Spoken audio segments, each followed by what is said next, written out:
მე საერთოდ ისა არ მეჯღანუაში ყველაფერს ვინახავ. იმ პირველ ბუკლეტს ვეძებთ 90-იანების დასაწყისში მეგობარმა პოლონეთიდან რომ გამოუგზავნა. ნანახიც არ ქონდა ფარ და ჟალუზი. მოჭრილად იყო დაბეჭდილი და პირველ შეკვეთამდე წარმოდგენა არ ქონდა რა იყო. პირველი შეკვეთა გაგვიმართლა და მეგობრის სიძე არქიტექტორი იყო და იმან შეგვიკვეთა ერთი ფანჯარა და ამოვისუნთქე, იმიტომ რომ დავინახე რას ყიდით. დიო რას ხშირავს? დავშვილი ირმას ორგანიზაცია. ესე იშიფრება. 30 წლის წინ სიტყვა ბიზნესიც არ გვესმოდა ბოლომდეო. ახლა სამ განსხვავებულ ბიზნეს მართავს. დიო სასტუმრო ნუნისი და ფიტოთერაპიული კლინიკა. პირველ ბუკლეტს ვერა და პირველ საგამოფენო კატალოგს კი ვპოულობთ. ფრანკფურტი 97 წელი. დობა და ხარისხი 30 წლის განმავლობაში მთავარი ამოცანებია მისთვის. პროფესიით მათემატიკოსმა გამოწვევებსაც ამოცანები დაარქვა, რომელიც უნდა ამოხსნა. პირველი პარტნიორებიც დღემდე რჩებიან 70-მდე პარტნიორს შორის. ეს იყო დობაზე დაყრდნობილი ურთიერთობა მომხმარებელთან მაშინვე, კაპიტალი რო რაიმის შეკვეთო არა.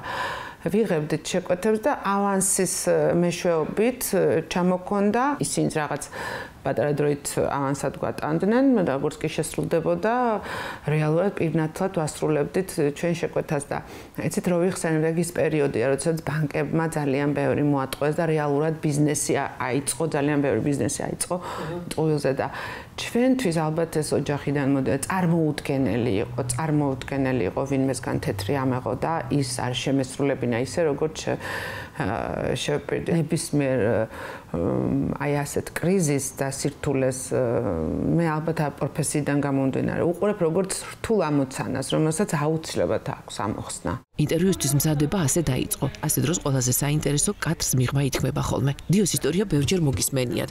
ხან ქალი მეწარმეების წარმატებული თუ ქართული ბიზნესის კონტექსტში, როგორ იქცა საქმე საოჯახო ბიზნესად, უფროს და უმცროს და-ძმასთან ერთად, როგორ აკეთებდნენ თავიდან ყველაფერს საკუთარი ხელით, დამკვეთის მოძება, კომუნიკაცია, აზომვა, მონტაჟი, ეს მეაჩნია სწორედ წარმატების ფორმულად. მე თვითონაც ფიგურირებდი, დავდიოდი, ვიღებდი შეკვეთებს, მე ვამონტაჟებდი, თუ აი აქ იყო რომ მე ჩემ ძმას ვთხოვე რომ რაღაც სხვა ბარემ იქნება, ყველა ნაირის შრომას ძალიან დიდ პატივს ვცემთ და ზუსტად დიოს წარმატება ის გონია რომ რეალურად ჩვენ სამივე დამფუძნებელმა ვიცით ყველა ასე ვთქვათ ჭანჭიკი რა არის დიოში და რა მნიშვნელობა აქვს თითოეულ ჭანჭიკს პროდუქციის შექმნისთვის.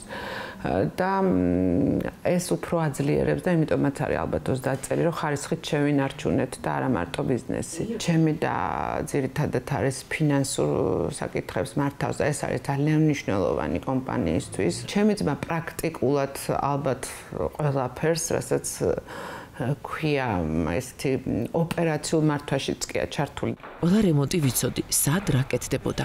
მე ყველგან მივდიოდიო. პირველად მაშინ დაჭირდა მათემატიკოსობა და სტატისტიკა. თბილისში ცხოვრობს 1.5 მილიონი ხარამდენ ცხოვრობს, მაგრამ მაშინ ესე იყო სტატისტიკა 1.5 მილიონი მოსახლეობა. ნუ ოჯახი ხო უნდა იყოს 5 კაციანი საშუალოდ გავყავი, გამოვიდა 300,000. 300,000 ოჯახია, ანუ ბინა. 300,000 ბინა. აქედან 1%-მაც რო შევიკვეთოს, ეს არის 3,000 მომხმარებელი. ანუ ბაზარი არის. და ეს იყო სტიმული, რომელმაც მომცა რომ ეს მიმართულება აღარ ასე ვთქვათ, არ შევშვებოდი და მეტი და მეტი გოკეთებინა.